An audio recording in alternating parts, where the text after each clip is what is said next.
কর্তৃক আয়োজিত আজকে এই 7ই নভেম্বর ঐতিহাসিক 7ই নভেম্বর জাতি ও বিপ্লব ও সংহতি দিবসের আজকে আলোচনা ও মিলাদ মাহফিল ও স্মৃতিচারণ সভার উপস্থিত সম্মানিত স্নেহের ছোট ভাই, আপনাদের এলাকার কৃতি সন্তান, বিশিষ্ট শিল্পপতি, বিশিষ্ট ব্যবসায়ী, আমাদের বিএনপি বিশিষ্ট নেতা জনাব রাসেল মাহমুদ আজকের অনুষ্ঠানের সভার সভাপতিত্ব করতেছেন। অনুষ্ঠানে উপস্থিত আমার রাজনীতির শিক্ষাগুরু, যিনি হাত ধরে আমি আজকের এই জায়গায় এসেছি, আমার এই রাজনীতির শিক্ষাগুরু বাবু চন্দন কুমার মিত্র, আমার শ্রদ্ধেয় মামা, যিনিকে আমি মামা সম্বোধন করে আসছি ছোটবেলা থেকে। আমাদের মাঝে উপস্থিত সেই চন্দন মামা। আমাদের মাঝে উপস্থিত নরসিংদী জেলা জাতীয়বাদী তরুণ দলের বিপ্লবী সাধারণ সম্পাদক সহযোদ্ধা সজল। আমাদের মাঝে উপস্থিত আলফাজউদ্দিন, বাবুল, জাহাঙ্গীর, ইব্রাহিম ভাই, মনির ভাই, মতি ভাই, গাফফার, ফরহাদ, শ্রমিক দল নেতা মনির। আমাদের মাঝে উপস্থিত আলহাজ চৌবার বিশিষ্ট ব্যবসায়ী সমাজসেবক আলহাজ মতিউর রহমান মতি মামা। আমাদের মাঝে উপস্থিত বাবুল, সুজন ভুইয়া, ইব্রাহিম খান, সত্তা ভাই। আমাদের মাঝে উপস্থিত বিশিষ্ট ব্যবসায়ী জনাব মোস্তফা ভাই। আমাদের 5 নম্বর সভাপতি জনাব তালেব ভাই, ছাত্রনেতা আলতাফ, ইসরাফিল, সুজন ভুইয়া, মামুন, যুবদল নেতা আক্তার, মুখলেস, সোনাত, করিম ভাই, মাসুদ, 5 নম্বর সভাপতি তালেব ভাই, ছাত্রদল সভাপতি জনাব রমজান, কাউসার, জাহাঙ্গীর, তপন ভাই, রাসেল মাহমুদ, মতি ভাই, ফরহাদ, আব্দুল আলী, সুমন ভুইয়া, রনি ভুইয়া, আলাউদ্দিন ভাই, জিয়াউল হক, আমাদের কাউসার, নয়ন, রাসেল, গুলজার, রোশন, আমাদের করিম ভাই, আমাদের রানা, আমাদের এরশাদ ভুইয়া, জাহাঙ্গীর ভুইয়া, রতন ভুইয়া, আমাদের আলী হোসেন, আমাদের ইসুফ ভাই, হোসেন কাকা, আমাদের হরমুজ ভাই, আমাদের গাফফার, ইব্রাহিম ভাই, আমাদের আলামিন ভাই, আমাদের ফরিদ ভাই, আমাদের অসংখ্য নেতৃবৃন্দ উপস্থিত। আমার সামনে সারিতে যারা আছেন সকলেই আমার প্রাণ, আমার নেতা। আর আমার সামনে যারা আছেন আমার জানের জান। আমার সাথে আছে প্রাণ আর সামনে আছেন আমার জান। প্রাণ আর জান দুটো ঠিক থাকলে আমার নেতা ডক্টর মঈন খান ঠিক, আমি বিপিমনির ঠিক। আর আমার প্রাণ এবং জান এবং আমার মা বোনেরা সে রৌদ্র থেকে বসে আছে, তাদেরকে আমি জানাই আমার অন্তরস্থল থেকে প্রাণ ঢালা অভিনন্দন ও শুভেচ্ছা। আমার স্যারের পক্ষ থেকে, ডক্টর আব্দুল মঈন খান স্যারের পক্ষ থেকে জানাই আপনাদেরকে অভিনন্দন ও লাল গোলাপ শুভেচ্ছা। সাথী বন্ধুরা, আমরা আশিক, আমাদের নয়ন, নাইম সহ আজকে একটি সপ্তাহ ধরে এই নেতৃবৃন্দরা এই প্রোগ্রামটাকে বাস্তবায়ন করার জন্য পরিশ্রম করেছেন। সাথে আমার সাংবাদিক ভাইরা, সকলকে আবারও আমি আমার সংগঠনের পক্ষ থেকে অভিনন্দন জানাচ্ছি। সাথী বন্ধুরা, বিপ্লব ও সংহতি দিবস এটা কি আমাদের বুঝতে হবে। আজকে এই 7ই নভেম্বর সৃষ্টি হয়েছে কেন? 7ই নভেম্বর বিপ্লব ও সংহতি দিবসে আমাদের এই জাতীয়বাদী দলের প্রতিষ্ঠাতা শহীদ প্রেসিডেন্ট জিয়াউর রহমানকে এক দল বিপদগামী সেনা বন্দী করে রেখেছিল। আমাদের এই রাখাল জিয়াকে মৃত্যুর মুখে ফেলে দিয়ে তাকে ব্রাশ ফায়ার করে যা করে মেরে ফেলতে চেয়েছিল। আর সেই মুহূর্তে সাথী জনতা, বিপ্লব জনতা, কৃষক জনতা, ছাত্র জনতা, সিপাহী জনতা ঐক্যবদ্ধ হয়ে এই বন্দিশালাকে লাথি মেরে এই বন্দিশালা থেকে উদ্ধার করেছিল এই 7 নভেম্বর। তাই আজকে আমরা এই দিনটাকে স্মরণ করি। এই দিনটা আমাদের ঐতিহাসিক দিন। আজকে আমরা 15 বছর এই দিনটি পালন করতে পারি নাই। তাদের জন্য, এই খুনি হাসিনার জন্য, খুনি হাসিনা দোষরদের জন্য, সেই চোর টাকাদের জন্য, সেই দিলীপ এবং পটল তুষারের মতন গুন্ডাদের জন্য। তারা কি করেছিল? এই কাউয়া কাদের বলেছিল এই বিএনপি জামাতের জন্য, এই সিপাহী জনতার জন্য, আমাদের আলেম সমাজের জন্য, আমাদের গুন্ডা ছাত্রলীগে যথেষ্ট। এই কথার বিরুদ্ধে দেশে যখন চুরি ডাকাতি রাহাজানি করে দেশটাকে লুটি পুড়ে খেয়ে ধ্বংসর পথে নিয়ে যাচ্ছিল, ঠিক ওই মুহূর্তে আমাদের ছাত্র জনতা, আমাদের জাতীয়বাদী শক্তি ঐক্যবদ্ধ হয়ে তাদের বিরুদ্ধে রুখে দাঁড়িয়েছিল। আর তখনই তারা বৃষ্টির মতন গুলি ছুড়ে আমাদের সেই কাজী আব্দুর রহমানের মতো অসংখ্য ছাত্র জনতাকে গুলি করে মেরে ফেলেছিল। তখন আবার এই ছাত্র জনতা ঐক্যবদ্ধ হয়ে এই খুনি হাসিনার বিরুদ্ধে রুখে দাঁড়িয়েছিল। আর তখন যখন সারা বাংলাদেশে জনগণ রাস্তাঘাট দখল নিয়েছিল, তখন শেখ হাসিনা তার বোনকে নিয়ে সমস্ত আওয়ামী লীগের নেতা কর্মীদেরকে বঙ্গোপসাগরে ফেলে রেখে 2 বোন হেলিকপ্টার দিয়ে পলায়া ভারতে চলে গেছে। আজকে তাদের গুন্ডা বাহিনী কোথায়? আশেপাশে কি আছে? পলাইছে, পলাইছে, হাসিনা পলাইছে, পলাইছে, পলাইছে, পলাইছে। সাথী বন্ধুরা, জুলুম অত্যাচারের দিন শেষ হয়ে গেছে।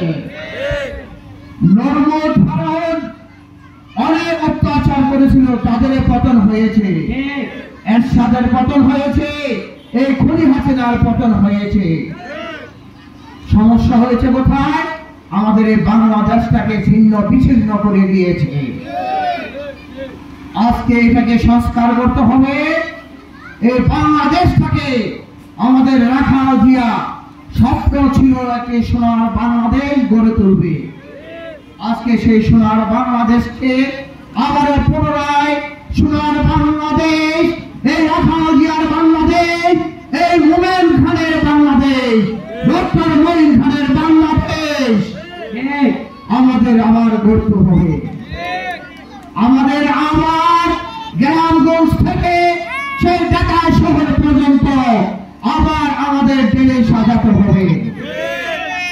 আমাদের আন্দোলন সংগ্রাম করতে হবে, আমাদের পরিশ্রম করতে হবে। সেটার জন্য আমরা রাজি আছি। ছাত্র বন্ধুরা, আমার নেতা, আমার জনগণের নেতা, আমার অভিভাবক, আমার এই এলাকার উন্নয়নের অভিভাবক ডক্টর আব্দুল মঈন খান। গতকালকে স্যারের সাথে আমি ছিলাম খুলনা বিভাগীয় জাতীয় বিপ্লব সংহতি অনুষ্ঠানের প্রধান অতিথি ছিলেন ডক্টর মঈন খান স্যার। আমার সৌভাগ্য হয়েছিল, স্যার সফর সঙ্গী হিসেবে আমাকে নিয়ে গিয়েছিল। আজকে চৌবার প্রোগ্রামের কথা বলে আমি স্যারের কাছ থেকে বিদায় নিয়ে এসেছি। বাসায় এসেছি ভোর রাত্রে 3টায়, আপনাদের চৌবায় এসেছি ভোর 5টায়। স্যার আপনাদেরকে অভিনন্দন ও শুভেচ্ছা জানিয়েছেন। স্যার বলেছে আমার পক্ষ থেকে তুমি তাদেরকে অভিনন্দন ও শুভেচ্ছা জানাবা, তাই স্যারের পক্ষ থেকে আপনাদেরকে অভিনন্দন ও শুভেচ্ছা জানাচ্ছি।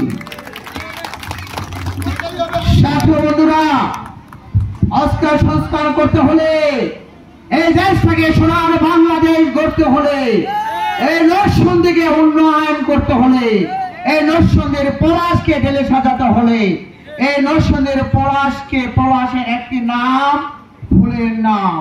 এটা কে রেখেছিল? আমাদের মঈন খানের পিতা, ডক্টর আব্দুল মঈন খান স্যারের পিতা মোমেন খান। ঠিক আজকে আমাদের এই নরসিংদীকে স্থাপন করেছিল মোমেন খান। আজকে আমাদের রাখাল জিয়ার সাথে হাতে হাত ধরে এই বাংলাদেশের 7 জনের একজন ছিলেন মোমেন খান। সাবেক খাদ্য সচিব, সাবেক সফল খাদ্যমন্ত্রী মোমেন খানের জন্য আজকে নরসিংদী জেলা রূপান্তরিত হয়েছে। মাধবী কলেজ মোমেন খানের নামে, মোমেন খানের সহযোগিতায়, মোমেন খানের প্রচেষ্টায় মাধবী কলেজ হয়েছে। সারা বাংলাদেশের প্রথমে নরসিংদী জেলা বিদ্যুৎ এসেছে মোমেন খানের অবদানে। নরসিংদী স্টেডিয়াম, নরসিংদী হাসপাতাল, নরসিংদীর মধ্যে সারা বাংলাদেশের মধ্যে প্রথম গ্যাস এসেছে মোমেন খানের হাত ধরে। আজকে মোমেন খান নেই, আজকে আমরা মোমেন খানের জন্য খাস করে দোয়া করব, সে রাখাল রাজার জন্য খাস করে দোয়া করব। এই ছাত্র আন্দোলনে আমাদের যে সকল ছাত্র ভাইরা নিহত হয়েছে তাদের জন্য খাস করে দোয়া করব। আজকে আমাদের চৌয়া গ্রামের আমাদের কাজী আব্দুর রহমান নিহত হয়েছে, তার জন্য আমরা দোয়া করব। আল্লাহ রাব্বুল আলামিন যেন তিনিদেরকে জান্নাতের সর্বোচ্চ মাকাম দান করেন। আর যারা আহত হয়েছে তাদেরকে যেন আল্লাহ রাব্বুল আলামিন অতি তাড়াতাড়ি সুস্থতা দান করেন। আজকে আমাদের এই দলের জন্য যারা নিবেদিত প্রাণ জেল খেটেছে তারা যেন সম্পূর্ণরূপে সুস্থ হয়ে আগের মতোই আন্দোলনের সংগ্রামে ঝাঁপিয়ে পড়তে পারে, তাদের জন্য আমরা দোয়া করব। সাথী বন্ধুরা, আজকে যে কথাটা বলতেছিলাম, আমাদের এই সংস্কার করতে হলে, সোনার বাংলাদেশ গড়তে হলে আমাদের একজন আদর্শবান নেতার দরকার, আমাদের একজন সৎ নেতার দরকার, আমাদের একটি সুশিক্ষায় শিক্ষিত নেতার দরকার। আমাদের সেই নেতাকে ডক্টর আব্দুল মঈন খান, ডক্টর আব্দুল মঈন খান। এই অন্তর্বর্তী সরকারের অধীনে আগামী জাতীয় সংসদে যে নির্বাচন হবে, সেই নির্বাচনে আমরা সকলে ঐক্যবদ্ধ হয়ে আমাদের সাথী জনতা নিয়ে, আমাদের মা বোনদেরকে সাথে নিয়ে আমরা দানের শেষ প্রতীকে ডক্টর আব্দুল মঈন খান স্যারকে সারা বাংলাদেশের মাঝে সর্বোচ্চ ভোট দিয়ে নির্বাচিত করব ইনশাআল্লাহ। আমাদের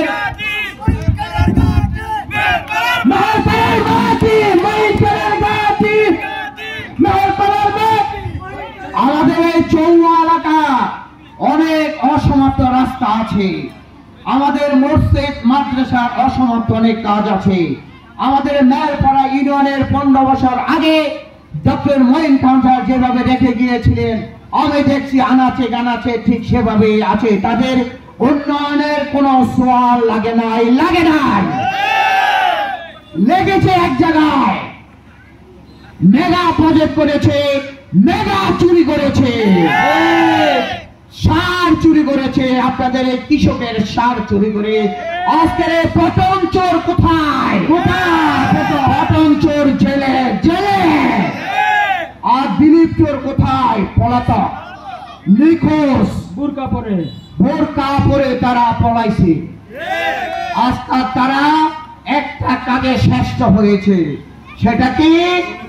আপনার আমার টাকা চুরি করে, দেশের উন্নয়নের টাকা লুটপাট করে, দুর্নীতি করে, চুরি করে, ডাকাতি করে শ্রেষ্ঠ স্বীকৃতি লাভ করেছে। আজকে আমাদের এই উন্নয়ন করতে ঐক্যবদ্ধের কোনো বিকল্প নাই, ডক্টর মঈন খান স্যারের কোনো বিকল্প নাই। তাই আমি আবারও আপনাদেরকে অনুরোধ করব, আগামী নির্বাচনে আমরা স্যারকে সারা বাংলাদেশের সর্বোচ্চ ভোট দিয়ে এমপি বানাবো, মন্ত্রী বানাবো। আমাদের এই উন্নয়নের দায়িত্ব স্যারের হাতে তুলে দিব। সর্বপ্রথমে আমাদের এই চৌয়া থেকে এই উন্নয়নের আমরা কাজ শুরু করব ইনশাআল্লাহ। তালি হবে, করতালি। সাথী বন্ধুরা, আমি আপনাদের এই সন্তান, আমি আপনাদের ভাই, আপনাদের এই বন্ধু, আপনাদের পাশে আমি বিগত দিন ছিলাম, বর্তমানে আপনাদের পাশে আছি, আমি মৃত্যুর আগ পর্যন্ত আপনাদের পাশে আছি, থাকবো ইনশাআল্লাহ। আপনাদের সুখে আছি, দুঃখে থাকবো, উন্নয়নের স্বার্থে আপনাদের পাশে থাকবো। মসজিদ, মাদ্রাসা, জিকির যা গুরুস্থান, রাস্তাঘাটের আপনার জনগণের যে কোনো উন্নয়নের কাজে আমাকে ডাক দিবেন, আমি আপনাদের পাশে আছি। আমি বিপি মোড়ের আপনাদেরকে আমাকে আপনারা পাশে পাবেন, আপনাদের পাশে আছি, পাশে থাকবো। মনির ভয়ে ভয় নাই, আমার জীবনকে আপনাদের মাঝে আমি উৎসর্গ করে দিলাম। সাথী বন্ধুরা, আজকে এখানে আমার অনেক নেতৃবৃন্দ অনেক পরিশ্রম করেছেন, তাদেরকে বক্তব্য দেওয়ার সুযোগ হয় না, কারণ সময় সংক্ষিপ্ত।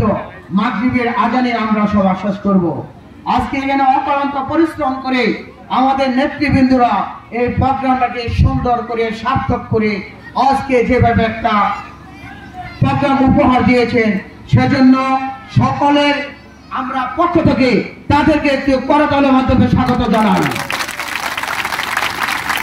আমাদের ইসরাফিল অনেক পরিশ্রম করছে, ইসরাফির জন্য, আমাদের মামুনের জন্য, সুজনের জন্য, আমাদের কাপ্পার রাসেলের জন্য, ইসোপায়ের জন্য, আলীর জন্য, হোসেন কাকার জন্য, জাহাঙ্গীর হাজির জন্য, আলফাজুদের জন্য, সজলের জন্য, চন্দ্রমালার জন্য, মতিউর রহমানের জন্য, পাগলের জন্য, ইব্রাহিম ভাইয়ের জন্য, মতিবার জন্য, সজলের জন্য, আলহাজ মতি মামার জন্য, মনির মামার জন্য, মোস্তফা ভাইয়ের জন্য, আমাদের হোসেন কাকার জন্য, আমাদের মুখলেসের জন্য, সকলের জন্য আমরা আবার একটা করতালি দিই। সাথী বন্ধুরা, আমাদের সাংবাদিক ভাইয়েরা অনেক পরিশ্রম করতেছে, অনেক পরিশ্রম করছে, সামনে করবে। সাংবাদিক ভাইয়ের জন্য একটা অভিনন্দন ও শুভেচ্ছা তালিম দিন। সকলের সুস্বাস্থ্য কামনা করে আমার বক্তব্য এখানে শেষ করব। বক্তব্যের আগে আমার নেতা, আপামা মহাদেশের প্রখ্যাত শিক্ষাবিদ, এশিয়া মহাদেশের প্রখ্যাত শিক্ষাবিদ, আমাদের জাতীয় সম্পদ, আমাদের জাতীয়বাদী দলের সম্পদ ডক্টর মঈন খানের জন্য আমরা একটা স্লোগান দেব। সকলে আমার সাথে স্লোগান দিবেন। মের পাড়ার মাটি, মঈন খানের ঘাটি, মের পাড়ার মাটি, মঈন খানের ঘাটি, বারবার দরকার মঈন খান সরকার, মঈন খানের দরকার বারবার দরকার। মের পাড়ার মাটি, মঈন খানের ঘাটি, মের পাড়ার মাটি, মঈন খানের ঘাটি, বারবার দরকার মঈন খান সরকার, বারবার দরকার মঈন খান সরকার। জিয়া খালেদা, জিয়া খালেদা, জিয়া খালেদা, জিয়া তারেক রহমান, রহমান তারেক, তারেক রহমান, রহমান তারেক, তারেক রহমান, রহমান তারেক। জিয়া খালেদা, জিয়া খালেদা, খালেদা জিয়া, খালেদা জিয়া। মঈন খানের বই নাই, রাজপথ ছাড়ি নাই, রাজপথ ছাড়ি নাই, মঈন খানের ভয় নাই, রাজপথ ছাড়ি নাই, মঈন খানের ভয় নাই। সংগ্রামের সাথে বন্ধুরা, আজকে এই চৌড়ার ৭ নং ওয়ার্ড স্কুলের মাঠে এই চৌড়াবাসী আপনারা যে কৃতিত্ব দেখাইছেন, সে রৌদ্রে থেকে আপনারা অক্লান্ত পরিশ্রম করে মাথার ঘাম পায়ে ফেলে যেভাবে সুন্দর করে বসে থেকে প্রোগ্রামকে সার্থক করেছেন, সেই জন্য আপনাদের কাছে আমি চির কৃতজ্ঞ থাকবো মৃত্যুর আগ পর্যন্ত। আপনাদের জন্য কিছু করতে পারলে, আপনাদের পাশে আমি থাকতে পারলে আমি ধন্য মনে করবো। সর্বশেষ আপনাদেরকে আমি আমার এই বুকে রাখতে চাই, আপনাদের পাশে আমি থাকতে চাই। সকলকে ধন্যবাদ। খোদা হাফেজ। বাংলাদেশ জিন্দাবাদ, জাতীয়বাদী দল জিন্দাবাদ, ডক্টর মঈন খান স্যার জিন্দাবাদ, জিন্দাবাদ, জিন্দাবাদ, চৌড়াবাসী জিন্দাবাদ, মেরপাড়া ইউনিয়নের সর্বস্তর জনগণ জিন্দাবাদ।